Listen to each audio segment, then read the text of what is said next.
Welcome to the Cybersecurity and Cloud Podcast, the podcast where we learn from cybersecurity experts how to stay safe, private, and secure on the cloud and in code. CSCP is hosted by Francesco Cipollone, your cybersecurity friend with a passion for all things cyber and sharing stories of other professionals with you. Let's dive in. Hello, everyone, and welcome back to the Cybersecurity and Cloud Podcast. Today, we have one of my favorite person in the world returning into the podcast, Jim Manico, a good friend, an application security pillar in the industry. Jim, talk a little bit more about the background for who or the few people that doesn't know the wonderful person that you are. Ciao, Francesco. Ciao. Thank you for having me on your podcast. My name is Jim. I've been a programmer professionally for about 25 years, mostly web apps. And I've been an OWASP volunteer for a long time. I work on one of the co-leads of the Application Security Verification Standard. I'm really proud to be on that project. There's a lot of other people working on it. I'm one of many, but it's a big honor to be in the leader group of the SVS standard. I work on the OWASP cheat sheet series with Jacob Mikowski, and that's like kind of the old wiki. We maintained a bunch of secure coding guides mostly on a topic by topic basis with about 100 different volunteers. And I work on the Proactive Controls project. This is like a top 10 for defense. I love OWASP. I love to contribute. I've learned a lot from OWASP, and I focus on secure coding defense knowledge as my main job and interest in the industry. Fantastic. And since we're on the subject of OWASP and history, you know that the new top 10 that is probably the most famous one that has been published has been republished of late. And you might know top 10 slightly for obvious reason. Yeah, we made sure at the cheat sheet series we released a cheat sheet top 10 so you can see how all of the OWASP top 10 topics will map to all the many cheat sheets on secure coding that we have at the cheat sheet series. So I was part of one of the secondary volunteers helping with the OWASP top 10, and I'm a big fan of it. But I'm going to do a call out, Francesco. Everyone, please email jack@envisium.com. Jack Menino. He does not think the OWASP top 10 is reasonable or useful, and all of us need to email him and let him know that you love the OWASP top 10. His name is jack@envisium.com. He's an OWASP top 10 naysayer. Help me out. Inform him of your love, like mine, of the OWASP top 10 2021. Great piece of work from Andrew Vanderstock, Torsten Gigler, Neil Smithline, and one other person I forget Brian Glass, the data scientist, Brian Glass. It's an amazing top 10 list, stirred a lot of great conversation, brought design and threat modeling back into the top 10. Yes. I'm a big fan. Secure design, or secure misconfiguration, or design misconfiguration. I think it was missing. I think AppSec needed that, absolutely needed that return on the mentality of how do we build things securely rather than just how do we react? Because a lot of right now, the scanners, the tooling will throw you OWASP top 10 kind of vulnerability level for compliance. That is good because I think OWASP originally brought application security in a lot of compliance in a lot of things, despite the fact not being a standard, but it's the de facto guideline. Yeah, it's the de facto guideline of, how to start in application security, what can go wrong, or categories. And Francesco, I've had a lot of negative things to say about the new fourth category, secure design. I've been usually pretty negative about threat modeling in the past because I've sat in so many really bad, useless threat modeling meetings, and I got burnt on it. Now, but lately, what I think is a crucial part of good threat modeling is to have a series of vetted reference architectures you're going to map against. If you just got some AppSec knowledge and you're going to go into a threat modeling meeting and fumble around, I'm not a fan of that. But if you have a plan, here's like a dozen different architectures we should map against, here's standards we should map against, here's like expectations we should map against, and I find threat modeling to be a lot more useful.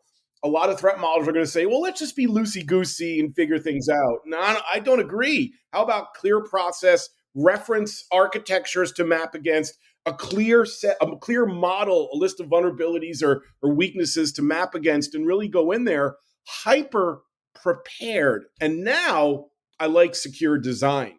That flop around threat modeling, I'm not a fan of that. And that's what my comments have been about. But I think, as you can see, threat modeling and secure design has matured a lot in our industry in the last couple of years. What do you think? I agree.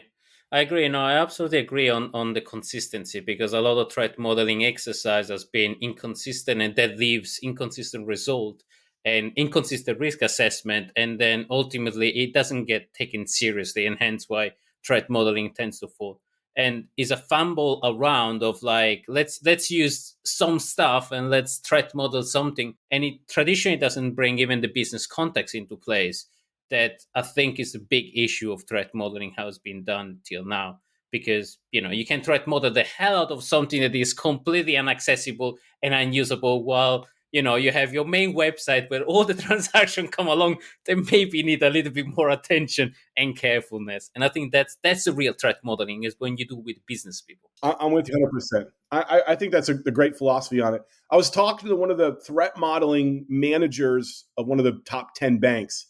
And what he said to me is, he's like, I've seen a lot of messy threat modeling too here. We've paid a lot of money for messy threat modeling, but what we have done is we've gotten more mature at how to do it as a company. And we had to go through some of those messy we had to go through those painful, wasteful threat modeling sessions to understand what was not wasteful. So this is the time for the OWASP Top 10 2021 to add to secure design in. We're mature enough as an industry to recommend it at scale, in my opinion. So I'm a big fan. I want to throw you a spanner, because I did a talk on it yesterday on the CSA on actually how to do this at scale, on even bringing patents and other things into the mix, and then how to convert those things from a paper base to actually engineering and coding, how to do this enforcement at scale and baselining at scale. What do you think?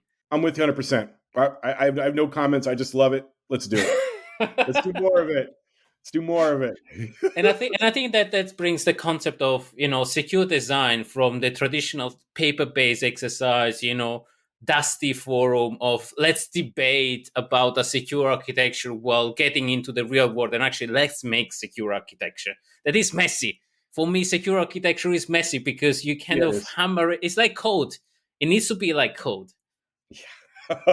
And like, speaking of which, if I heard you say secure architecture and simply needs to be like code, well, there are a lot more modern tools and threat modeling helper tools, so we can do threat modeling faster in a repeatable way with standard diagrams and standard artifacts. So this dream that we redo threat modeling in a more agile DevOps fashion with the modern tooling, I think that's a bit more realistic. Doing it old school and manual is never going to fit in an agile world. But with modern threat modeling tooling, and there's dozens of different packages out there and open source, commercial, to aid you in the diagramming and tracking part of threat modeling, with that kind of automation and expertise in these tools, we could really start to move fast and threat model even small architectural changes. So, Francesco, I'm kind of here in this podcast to let everyone know that I love threat modeling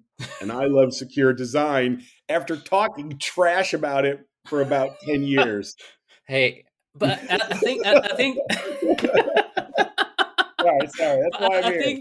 I think we're controversial. I think everybody knows that we're controversial, and we talk shit until that thing becomes usable. I like to trash things until they make sense from a business perspective.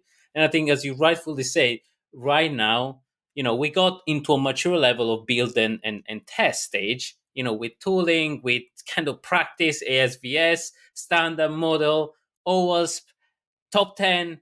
Okay, now we need to fix the other two parts that are kind of hanging in there and hanging loose. And we're getting drowned in security vulnerability, in vulnerability and issues. So we need to get ahead of the curve. And the only way to do so, in my opinion, I might be entirely wrong, is secure design, threat modeling, bring the rest of the organization in, and bring the architecture team. Architectures. I think this is the biggest piece of threat modeling, which I'm going to yell about a lot. Reference architectures. Yeah. Let's have an idea of how we should use microservices, JSON web tokens, standard web apps, end-tier design. I mean, all the different kind of architectures. I hate the term of reference architecture because it tends to be a little bit more dusty. I like it paved way that Netflix has introduced because it takes that concept of very dusty, very puts a painting in the wall of a reference architecture versus a pave the way for people to use things securely. I understand, Francesco. Here's why you're wrong. Okay, so I love people that say I'm wrong. Reference architectures may be a dusty term, but we shouldn't be rethinking how to do JOT expiration over and over again. We shouldn't be redesigning microservice from scratch, especially in the big companies. I would hope you have. We can call it a different name for you. We'll call it. We'll call it. I don't know what to call it. I'm going to call it reference architecture. I'm sorry. I'm going to call it what it is. Manico architecture. But especially in a bigger company, I just want the threat modeling teams to have standards, not just low-level technical standards, which is my party, right? But also architectural standards. Reference architecture, Dusty, you don't like it, that's fine. Then how about architectural patterns or architectural standards? So we're not rewriting, we're not refiguring out how to do key architectural things that are impacted by threat modeling over and over again. And that's how you mature threat modeling. Not, you just don't go in and flop. Even if you're smart, you don't go in and smartly flop around. You go in with a plan. You want a plan, and you want to move development teams towards standardized, secure reference architecture, reference patterns, architecture patterns, whatever, and push them in a certain direction. So that's my take on threat modeling. Please correct me, community, if I get this wrong. I love it, and I agree, and I think I like also the approach of a carrot and a stick. When you say this is a paved way, this is a fast track to security approval. This is standard way to deploy an S3 bucket or a standard way to deploy an application in an environment. This is a pattern that is repeatable and has been threat modeled to hell. Yes. And this is a standard way to do authentication. Yes. You can invent the wheel, but you need to go through all the security approval and exception approval. Or you can go to the Ferrari of security and just fucking implement it. So Francesco, so you don't like the name reference architecture, but I want to quote a little Shakespeare for you. Shakespeare, you know what Shakespeare said? Shakespeare said, "A rose by any other name is still just as sweet." So you may not like the name reference architecture, give it a different name, but that concept of walking in with design patterns for how to solve architectural problems is crucial in the world of threat modeling. And most threat modelers have it in the back of their head. Get that in artifacts. Get that in something that we can all work on together. A reference pattern in the back of your head is not nearly as useful as one that's on the table for us to discuss as a team. All right, enough threat modeling. But I think you're right, and I don't like the reference architecture just because I've used a lot of reference architecture and it's so abstract sometimes. So patterns, I like it because they're much more usable, I can take some of the patterns and convert it in a snippet of code. That's why I like them. We're on the same page. One of my favorite things about AppSec people is we will agree on something 100% and then debate the nuance of it just to have something to debate. Sorry, audience. Sorry, kids. Sorry, children. I apologize. That is because we're Italians. We agree. We just want to argue. It's all right. But that's security in a nutshell. At least we're not having security infosec drama on this kind of conversation. I like this because they add value to the conversation. We're not debating about a color and a shade of the same thing that we all understand, but let's not go in there.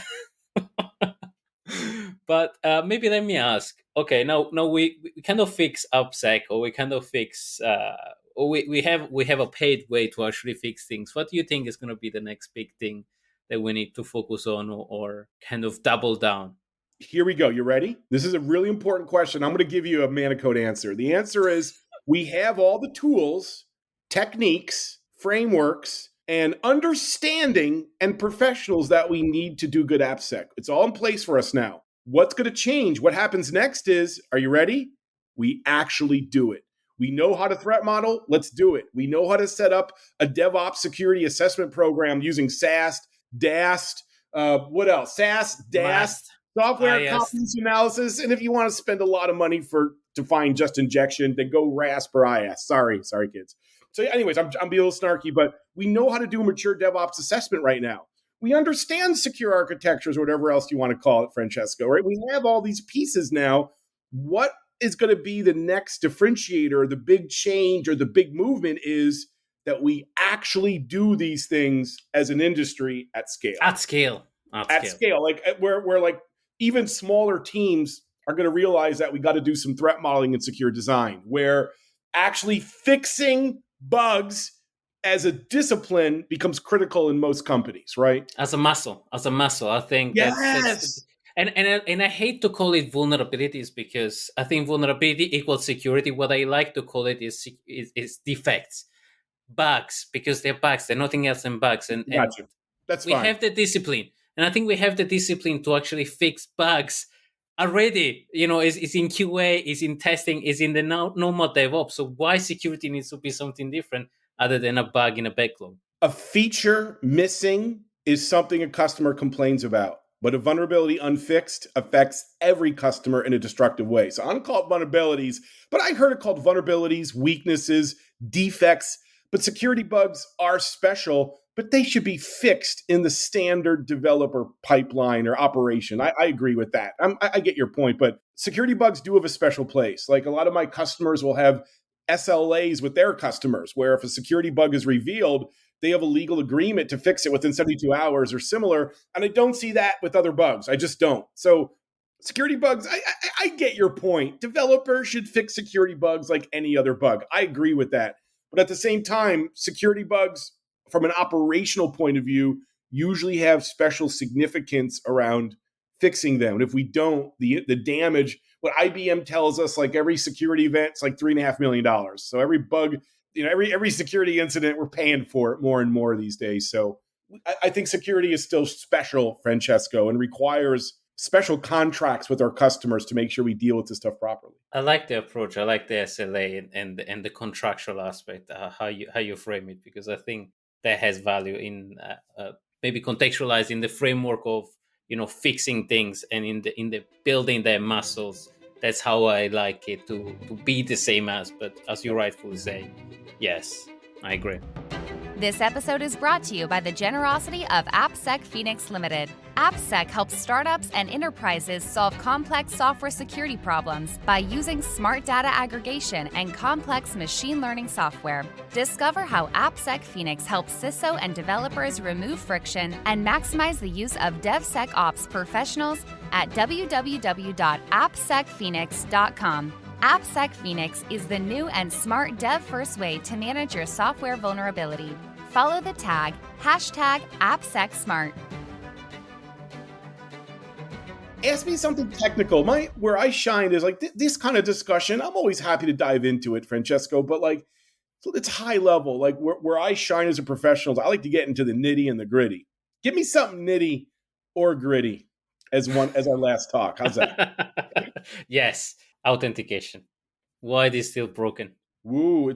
I think that first of all, what we should look at to understand authentication today, I think I would look at either Daniel Miessler's consumer authentication maturity model. I would also look at, are you ready? NIST special publication 863B. That is the digital media framework for U.S. government and companies, and it's really well written. In the world of Jim, I never heard you mentioning that standard in like any conference whatsoever. I think I mentioned this standard like 100 times a day because it gives me a standard definition of levels of authentication: AAL level 1, 2, and 3, normal password, multi-factor, or device FIDO-based authentication at the 3 levels. They have different levels for registration assurance, different levels for federation assurance. They give me a workflow that based on risk categories for your particular app or company, I could walk through the workflow and see what level of authentication you should be using at your company using a very well-respected US standard. The point is, my customers have asked me, how strong should our authentication be for 15 years? And I gave them an answer, use multi-factor, I guess. Now, I got a standard, a very clear one, to help me provide this answer. And I'm trying to push my customers more and more towards supporting FIDO, supporting AAL level 3 from NIST Special Publication 863B. So, but FIDO is expensive to implement. It's non-trivial.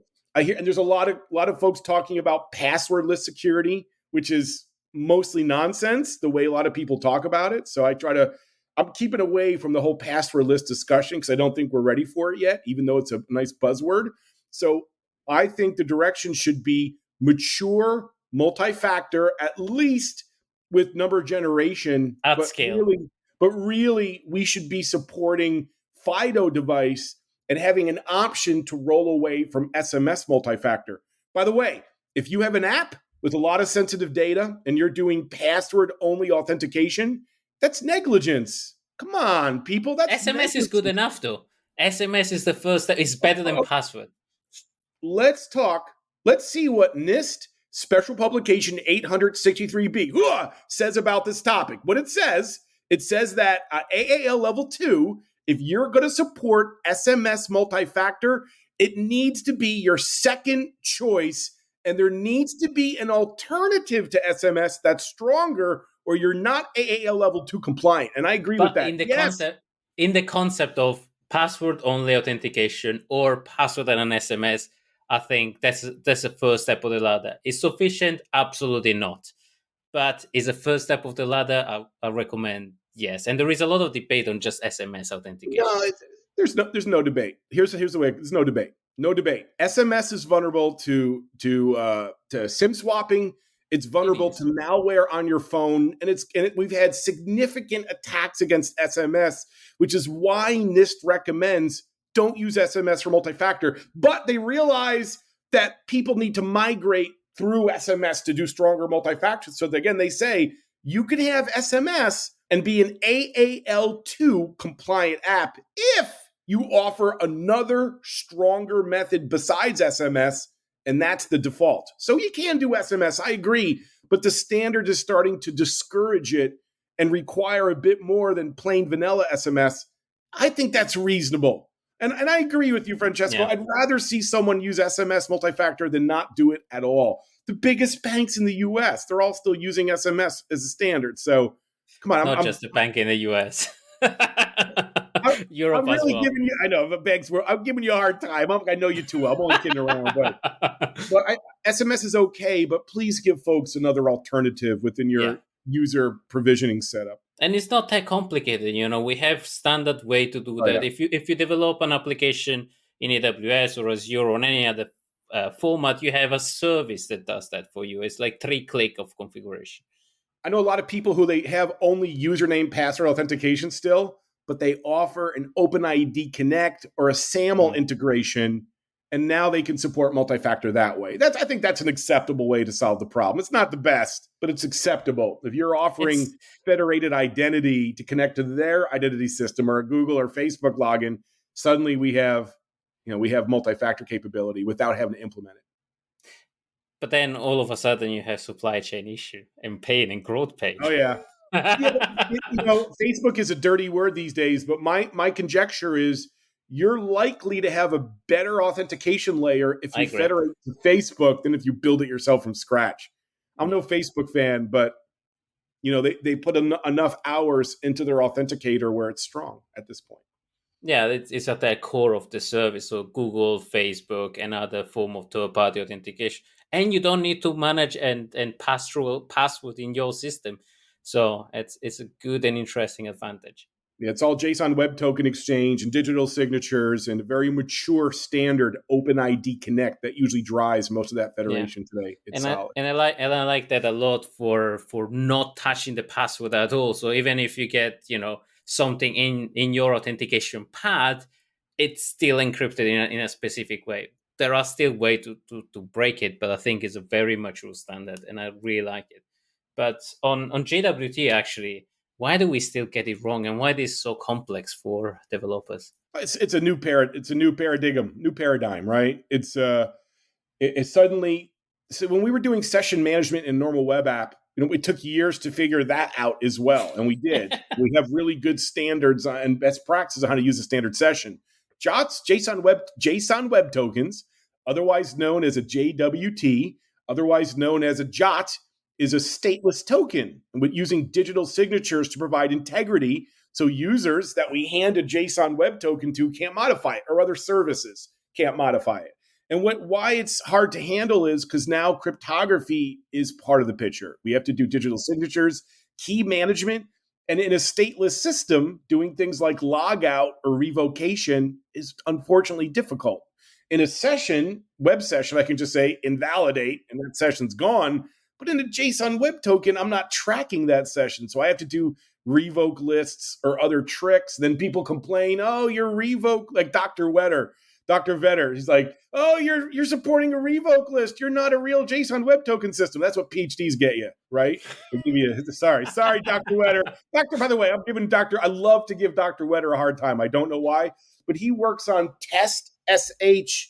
This is like a version of SSL Labs in a script that I can use in internal services. And that monster maintains it like on a daily basis. So I like to argue with Dr. Vetter about JSON web tokens. Sorry, doctor. But his work on TLS assessment as an open source tool is world class, one of the best out there. So I high five Dr. Vetter, even though he doesn't like revocation lists because he's too strict. I'm more realist. Revocation list is an old and well-tested concept. They're beautiful.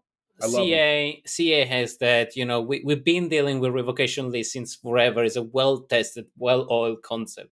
Yeah, CAs have stapling now, have a very performance-friendly way. It's like OCSP stapling as a way to do revoke lists. And it's performance-friendly, it's privacy-centric, it's digital signature-based, it's all on the back end. So the original, revoke the CRL lists, we had to move around this huge list. That never worked. And then just OCSP without stapling, that was a privacy leak and easy to bypass. But OCSP stapling, the current revoke standard, it works. It does its job. So we've learned to figure it out over 3 generations. We could do the same thing with JOTs. And JSON web token revoke lists, they're built into every gateway and framework in the API world and every cloud service. So it's commonly supported. Well, I wouldn't say it's easy. No. It's not easy. It's hard to support. And you're in a real stateless cluster and you're not using gateways. Yeah, it does get challenging. It's challenging. To Dr. Vetter's point, it's challenging and it breaks statelessness. But if you care about security, you got to do it. Brilliant. And what do you think about the whole world falling out by free and SSL certificate that we got? I didn't really impact it. It impacted the whole world for a day, and we moved on. You got to update your certs, people. My cert is updated on a script. I don't update my certs. I run a script every day to do the update when needed. So I don't think about it. I automate everything. No, but it's interesting how the whole world changed by having a reliance on a free certificate service, but it moved the needle. Has nothing to do about that service being free. It has to do about a certificate getting out of date and the world not updating it properly after being warned many times. So it's like going to a paid authority doesn't fix this. Everyone should use Let's Encrypt, in my opinion. It's a mature authority. You just got to keep your stuff up to date. That's it. And we knew this expiration was happening. This was something that was planned and discussed for years. And a lot of big companies missed the ball. And then what happened is services went down. They updated their cert and everybody was back up right away. You got to keep your certs up to date, people. I'm sorry. That's part of TLS. So I don't think this is a Let's Encrypt problem. This is a general problem with TLS certificate maintenance. Boom. But it's interesting how Let's Encrypt changed completely the landscape of certificate, how many services start using encryption or a channel all of a sudden just because of that. There's no excuse not to use TLS anymore. Let's Encrypt helped accelerate the growth of TLS exponential across the web. Yeah. We're going to see a TLS-only web within our lifetime in this cycle, and HTTP will go away. Folks, there's no excuse not to use well-configured TLS. I'd go look at the Mozilla TLS configuration tool in combination with Let's Encrypt and some other automated scripting. And without too much work, you have really decent TLS configuration. Let's do it, folks. Let's do it. And I think that's the argument that a lot of people have on, I face sometimes the argument of, the service is internal.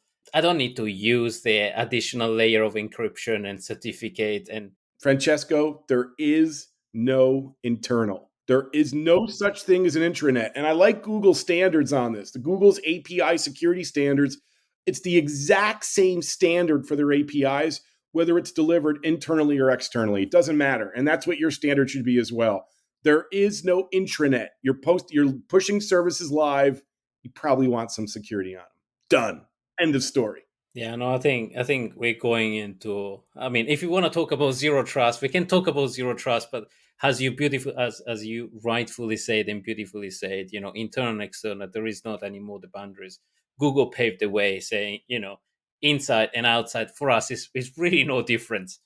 When I think of zero trust in the API world, I'm thinking all of my intranet services need authentication. They need an active JOT. Even multiple microservices down an n-tier chain of requests, every microservice should require authentication and active JOT. And every web service should do access control to make sure that we know who the user is because we're propagating the JOT. And then we can go look up the access control rules for that user if necessary. So that's my take on zero trust in the world of API. Every API has strong TLS, requires a JOT for authentication. You got to pass the JOT and do a check for access control at each individual API layer. Companies that have built that kind of pattern into their system have a much better history of security running that service. That's my definition of zero trust in the API world. It's an overloaded term, I know, but there you go. No, right now every vendor in the world use zero trust, but without. I mean, zero trust is not a new concept anyway. No, it's not. 20 We've been doing zero trust since the time of Cisco and VPN and other stuff. It's just not trusting the other stuff that is in the other side of the cable. Period. As simple as that. But we are coming towards an end of time, and we have a tradition. We have a tradition here that is, we talk about beautiful stuff. We talk about maybe less beautiful stuff. We talk a lot about AppSec. What is the positive message that you want to leave? We have a tradition here to leave with a very positive message on cyber life, anything. We have the tools, techniques, the people, the services, the knowledge to do application security well. It's time for us to do it now. And with these words, it was ominous rather than positive. I'll be more positive. No, but I like how in security, you don't need to know how to code to be a good security professional. Oh, That hurt me to say. Okay, I'll say this. Security professionals, learn how to code and you'll be a better professional. All right, that's not a good message either. Let's try again. We tried three. So you asked me to do a positive message to end here, right? Our industry has advanced so much in the last 15 years that we're more prepared than ever to really tackle the problem of application security and affect dramatic positive change for our companies and customers and programming teams that we work for. So now's the time to really stretch and get to work and really help the community of people that need our help as application security professionals and community. I love the conversation, Jim. Jim, if people want to find you on LinkedIn, Twitter, websites, where they're going to find you and which conference are you covering next? You can find me at Manicode on Twitter, MANICODE on Twitter. I'm J Manico, JMANICO on LinkedIn. I'm back on the conference circuit. I'll be at dozens of conferences around the world in the next couple of months. I'm doing a lot of talks, and I've been in hiding a little bit during the Corona era. It's over. It's time to get out. So I'm really excited to hit the conference circuit again and spread the word on application security excellence wherever I can. Absolutely. I'm looking forward to meet and re-meet actually face-to-face at conference at some stage. Jim, has been a pleasure. The link for Jim's, where to find Jim, is going to be in the show notes. Thank you so much. It's been a pleasure again. And everybody, thank you so much for listening in. Stay safe. Go out and do AppSec. Aloha. Make me Aloha. proud to be an Italian, Francesco. Thank you for having me on your show. Right on, man. See ya. Ciao. We hope you enjoyed today's episode. Please leave us a review on Apple Podcast and post it on social media tagging Cybersecurity Cloud Podcast for a chance to win a $100 Amazon gift card. Discover other episodes at www.cybersecuritypodcast.com.